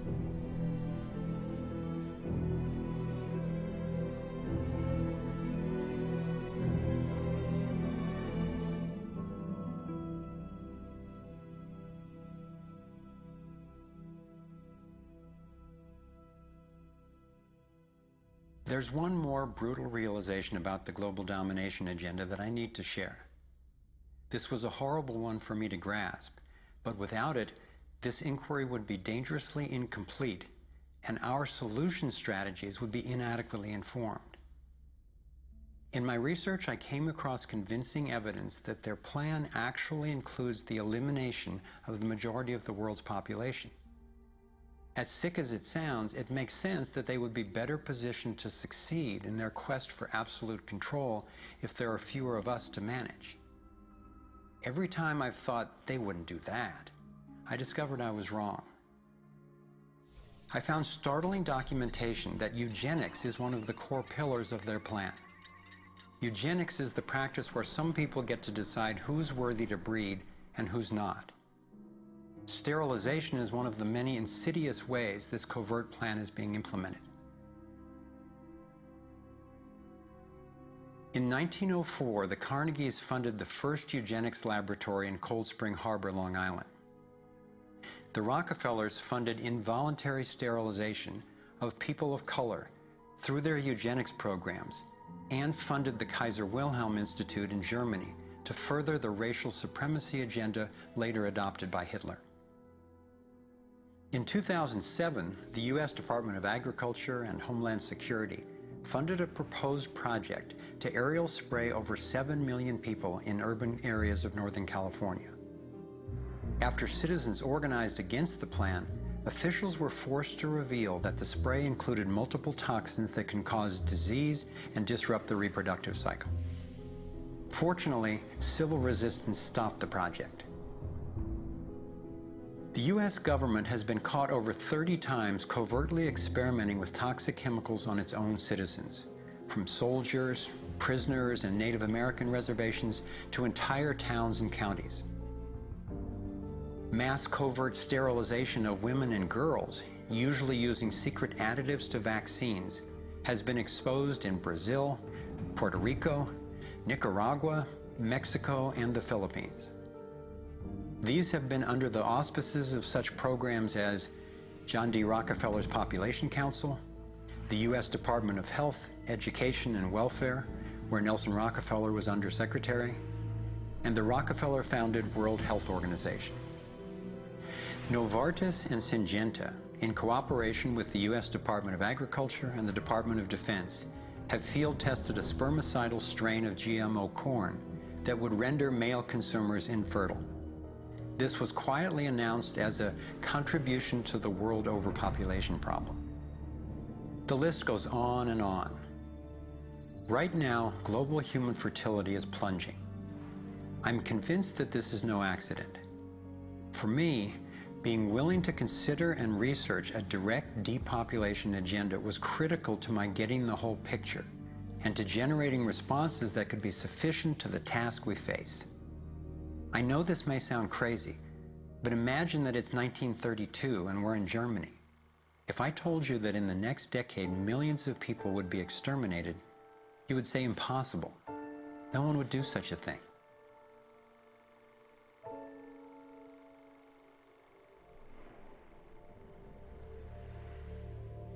This is what depopulation looks like today. I'm convinced that I'm not overstating the case. Could I be wrong? Perhaps. But what if I'm not? We are at a critical fork in the road in human evolution. One road is leading toward tyranny and possible self-destruction. The other would lead us to a peaceful, healthy civilization based on honoring the rights and freedom of every single person on the planet.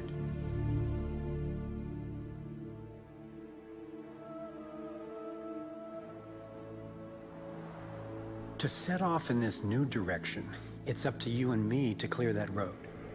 The time has come to say, enough. There is another way. I believe that together we have the knowledge, the resources, and the solutions to meet that challenge.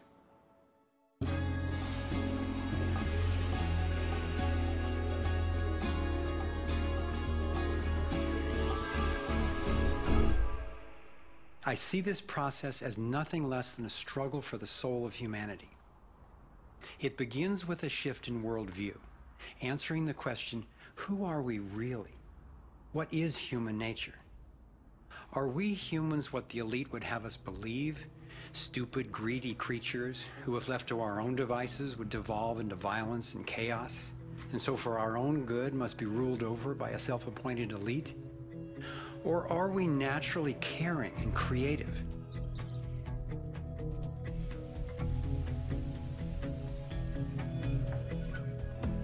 I believe when people are healthy and have what we need to survive, we can create a world based on integrity, freedom, and compassion.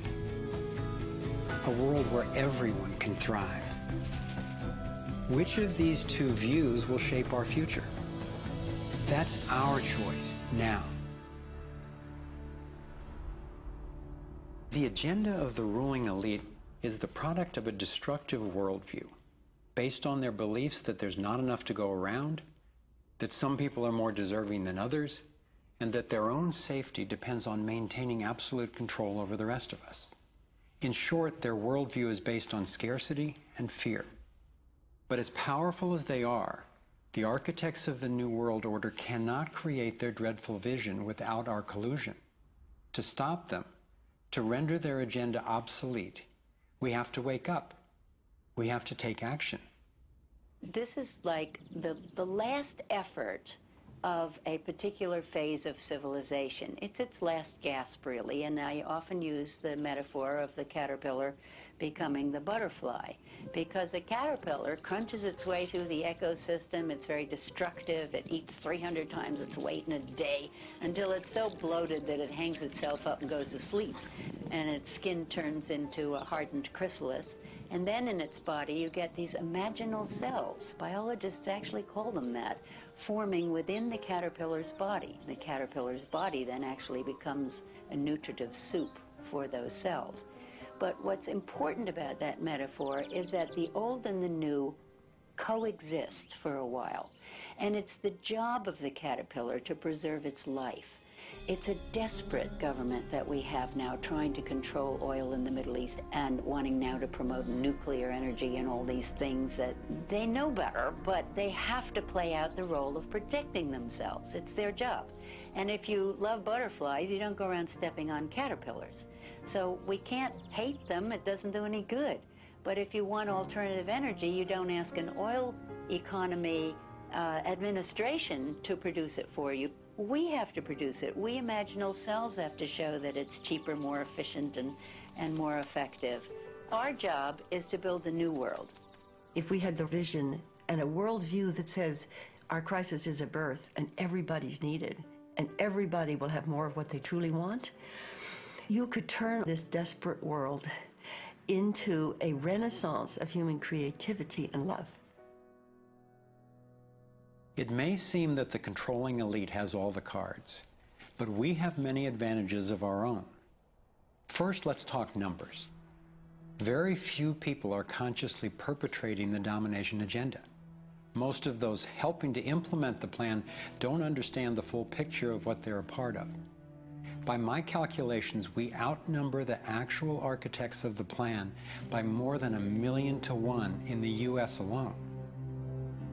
Entrepreneur and environmentalist Paul Hawken estimates that there are now well over 1 million organizations in the world that work towards social and environmental justice, comprising the largest social movement in the history of humankind.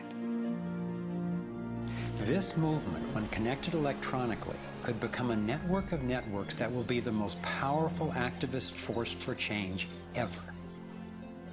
If you look at the people who are involved with restoring this earth and stopping the damage and resisting the depredation and nurturing change and reimagining what it means to be a human being, and you're not optimistic, then you might want to get your heart checked, you know, because there is an extraordinary, beautiful, gorgeous, fierce group of people in this world who are taking this on. The second important advantage for us is that all the power centers that the elite control require our participation. If enough of us withdraw our support, their plan can't work. This is true of the central banks, the military, the corporate media, the government, and more. And following the models of Mahatma Gandhi and Martin Luther King Jr., we have the power of nonviolent non-participation. It takes tremendous energy, resources, and deception to try to dominate the lives of others. In moving toward freedom, on the other hand, we have on our side the evolutionary life force and what Gandhi called satyagraha, the simple power of truth. In India, we have thousands of villages which are now freedom zones. So we will not accept patenting. We will not cooperate with it, just like Gandhi did not cooperate with soil laws. We will not allow chemicals and genetically engineered crops to enter our ecosystems because they threaten this biodiversity. And this freedom movement, which is a freedom movement for all species, not just for individual humans, is something that's growing so fast and is reflected in the movement for GMO-free zones in Europe. I turn my back, and there's another 1,000 GMO-free zones. 90% of Italy, 90% of Austria. The freedom zones around the seed, around food, are creating massive shifts. In Bolivia, a grassroots movement took to the streets, relentlessly banging pots and pans, and eventually stopped the foreign corporate takeover of their water resources. Though very little is shown by the corporate media, there are countless success stories going on every day all over the world.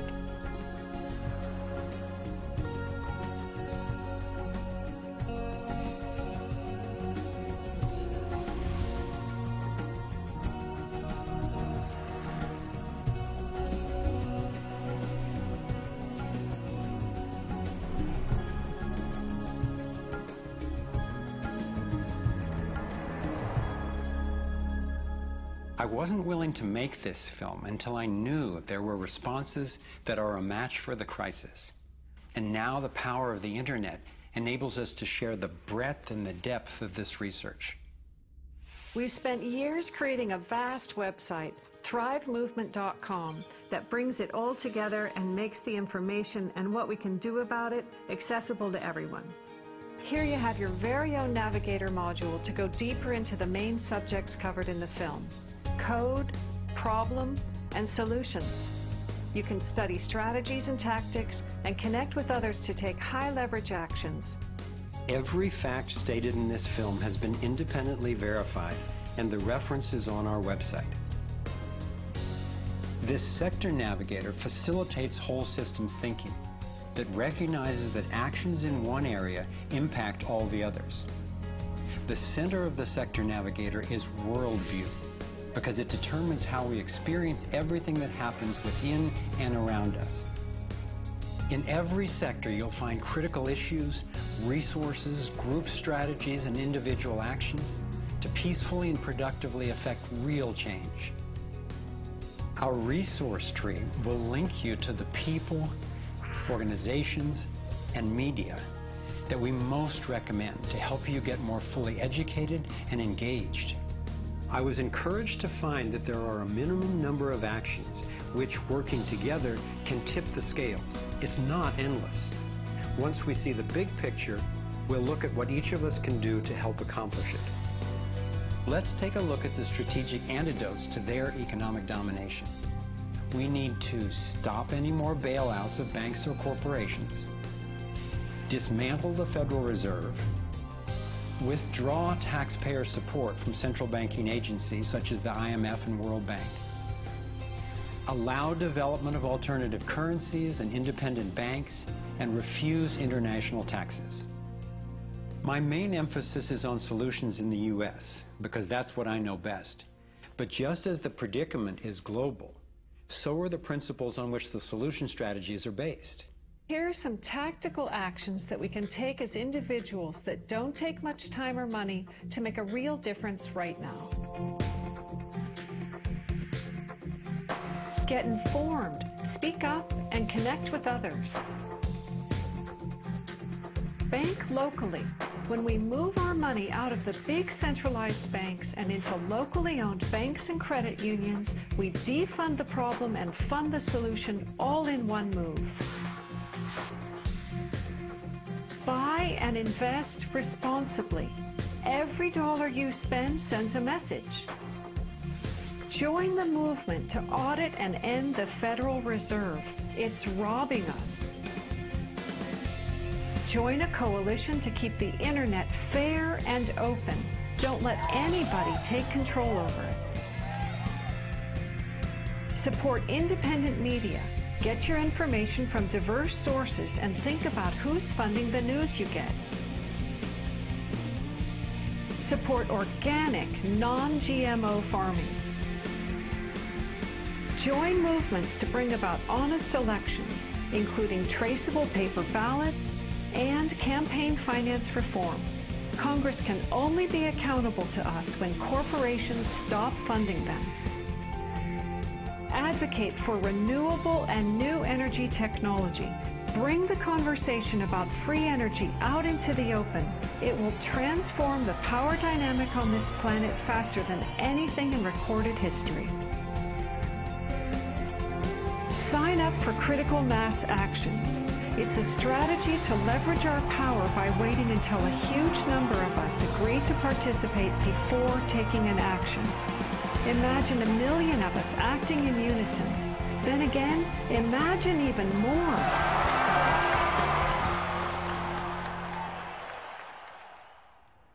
I've been inspired by how many grounded solutions and real-life problem solvers there actually are. Akila Sherrills is one person whose work especially touched me. He helped broker a gang truce between the Crips and Bloods. One of the things that we discovered in the process of waging peace in the neighborhood was that conflict is healthy. You know, it's unresolved conflict that actually leads to violence. When we first launched the peace treaty, we had a lot of success in our first year. Gang homicides dropped 44% in the neighborhood based upon our actions.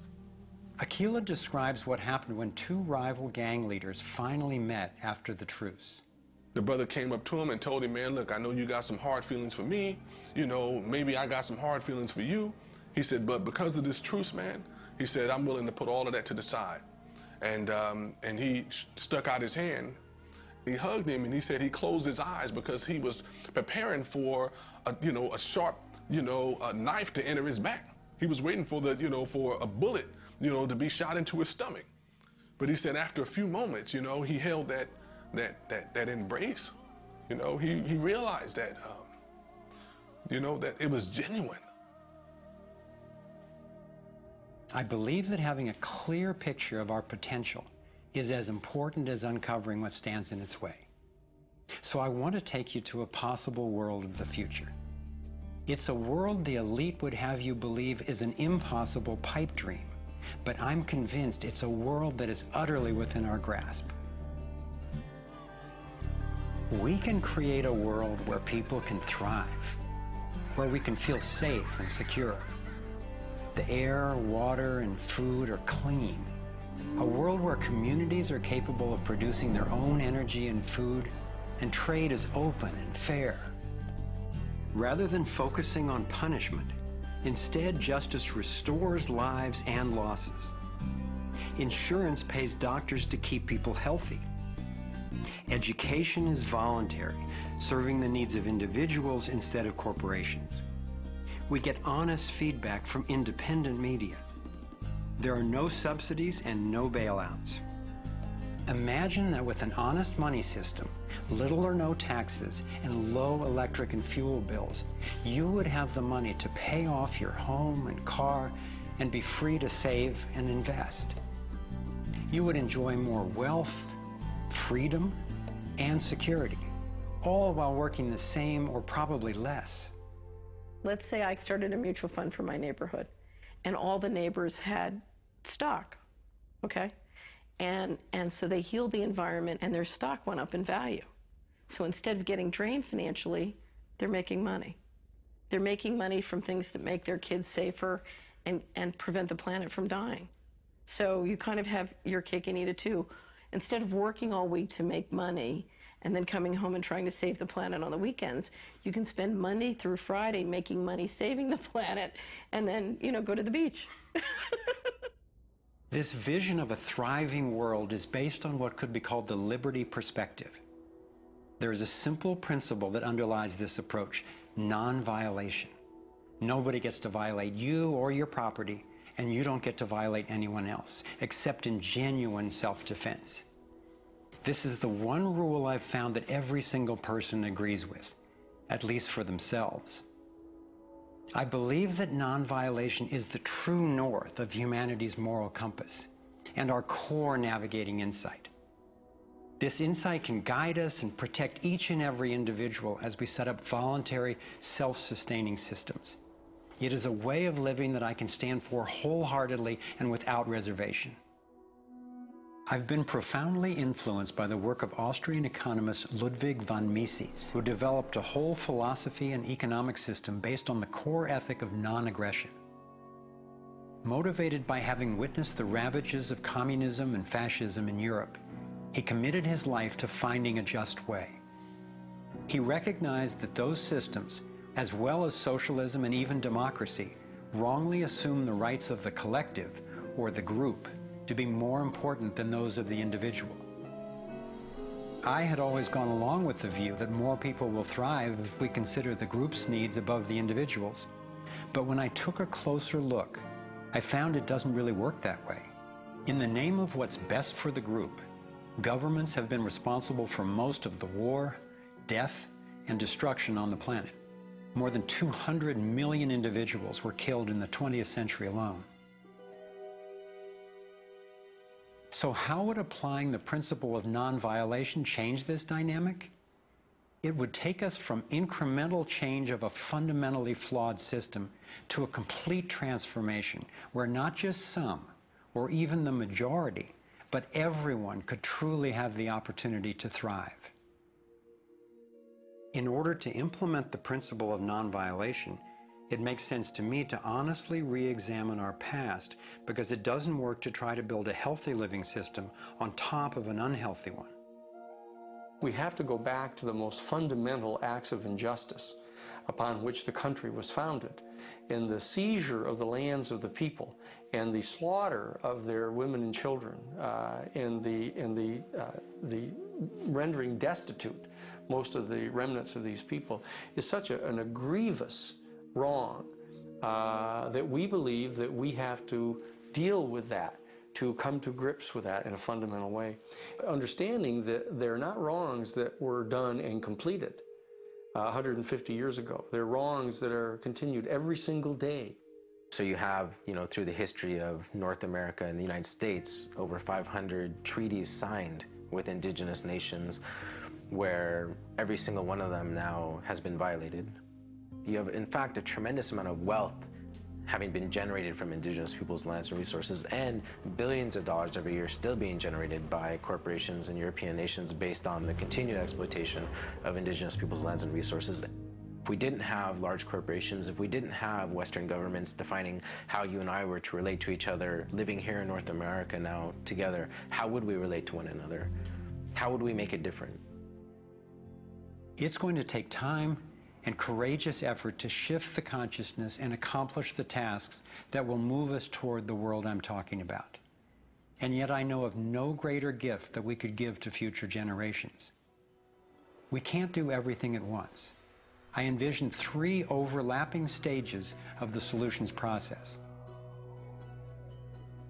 In stage 1, we bring as much integrity as possible to our current systems. If we cut the U.S. military budget in half, it would still roughly equal the defense spending of the entire rest of the world. Between that and getting rid of the Federal Reserve, over $1 trillion a year would be freed, enough to feed everyone on our planet, deal with social issues, and heal our environment.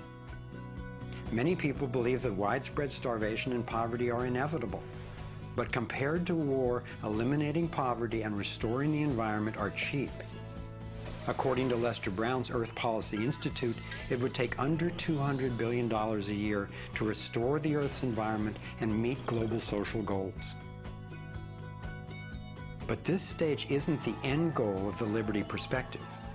While stage 1 has a lot of the compassion typically associated with the liberal Democrat agenda, stage 2 reflects much of the wisdom of the traditional conservative worldview.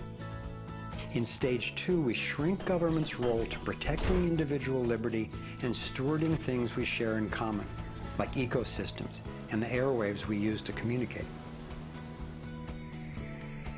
As the system gains integrity and we move to sound currency, people will have enough money to have more control over everything that affects them.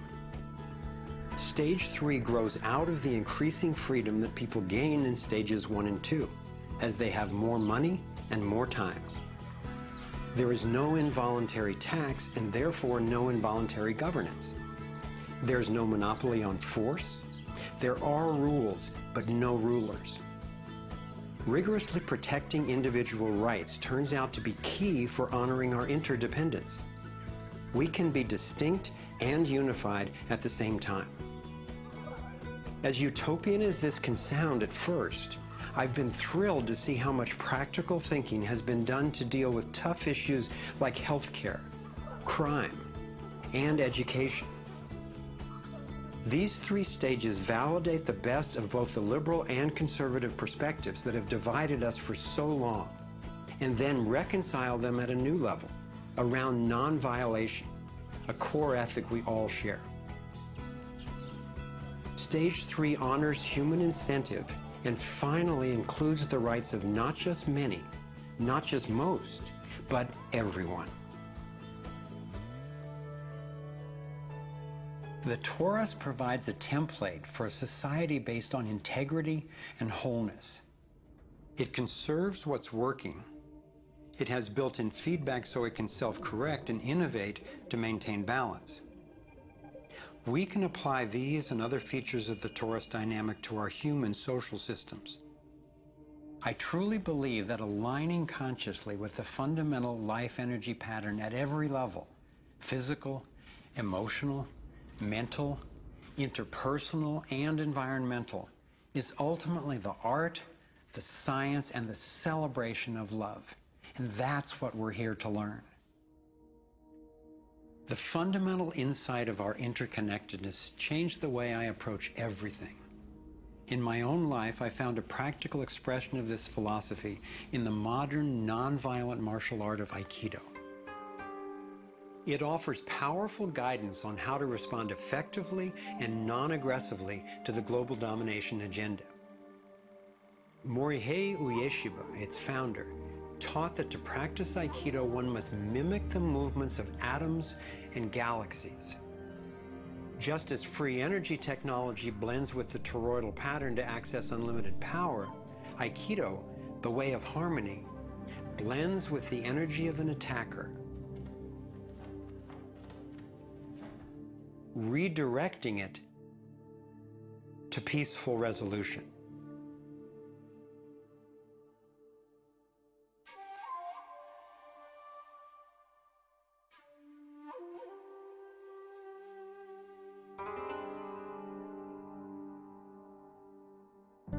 Gandhi and King applied these principles of non-aggressive power at the economic and social levels. If we respond with violence to the domination agenda, other than in self-defense, it would only continue the old us versus them paradigm and provide an excuse for even more police state measures. I believe that it's essential, both morally and strategically, that we take the path of non-aggression. There is another aspect of the torus that has profound implications for how we can respond to the challenges before us. It is the absolute stillness, the 0 point, that lies at the center of each toroidal system. I believe that you and I, as well as every other being, are torus energy fields, centered by stillness and each connected to one another and to the boundless consciousness of a living universe.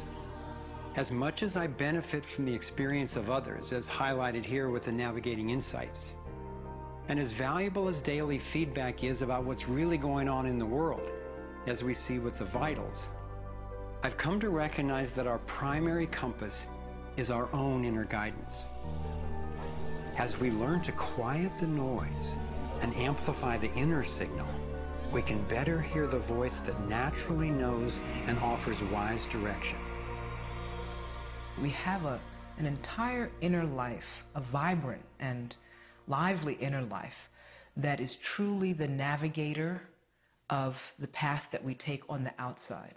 If your inner life is the driver of how you show up in the world, it makes sense that if you want to have anything to do with where you're going, that you have to be in relationship to that inner life. You have to be in relationship to the driver. As we develop increased relationship to who's in the driver's seat, what happens is that there is a synergy. It's a symbiotic relationship that our inner lives are actually able to be more in tandem with where we're choosing to go, and we're able to get there. We're not nearly as insignificant in our impact as we think we are. In order to heal the world, we have to start telling a different story to ourselves. We have to start engaging in a different story with others. It's our collective story that manifests as the world.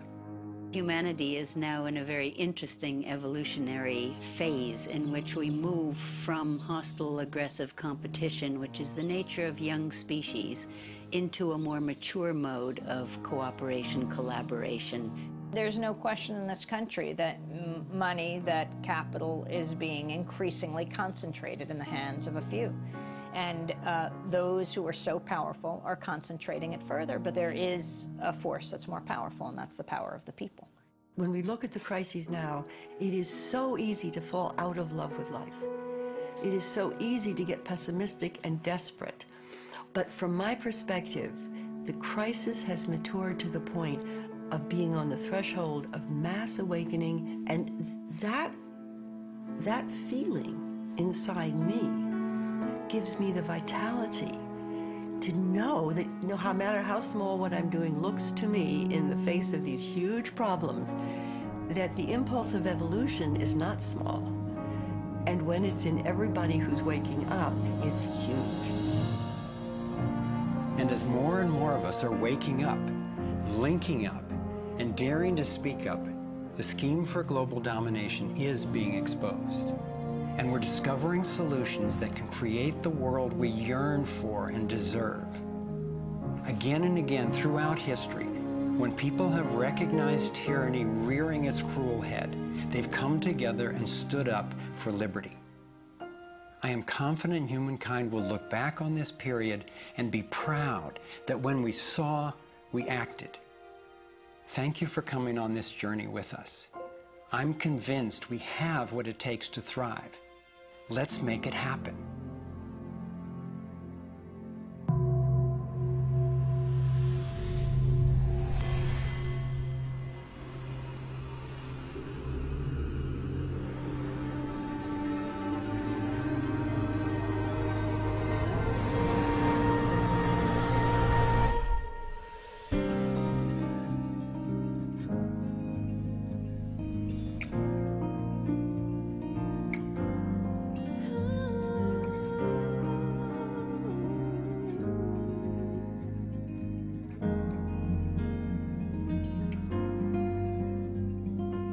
Cycles repeating, the earth is speaking, singing time has come. Wake up from this nightmare of life. So many shattered lives reaching out, crying, crying out for freedom, crying out for love. Carried by the current, till we stand side by side on the brink of a brand new dawn. We come together while the waters rise. There's a stirring deep inside, deep inside. We come together to stand up for our lives. What on earth does it take to thrive? While we've been sleeping, hearts were beating so much closer than we ever knew. Beneath the noise, there is an inner voice whispering, clear and true. The veils are finally lifting, our ways becoming clear. There's a dream without a limit, and a vision so strong, every person knows they belong. Come together while the waters rise. There's a stirring deep inside, deep inside. We come together to stand up for our lives.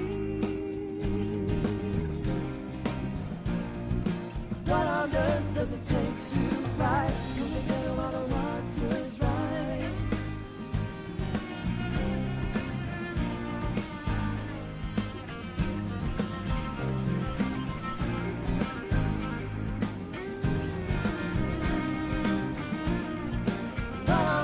Does it take to thrive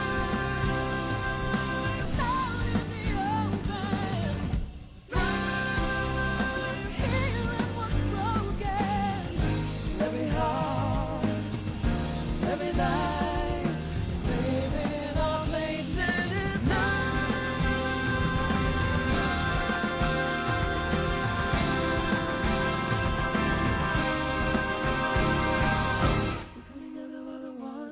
rise.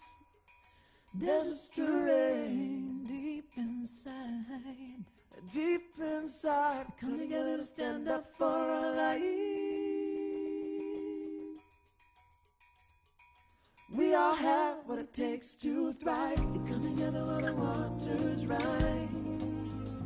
There's a stirring deep inside. Deep inside. We come together to stand up for our life. We all have what it takes to thrive. We come together while the waters rise. There's a stirring deep inside. Deep inside. We come together to stand up for our lives. We all have what it takes to thrive. We come together while the waters rise.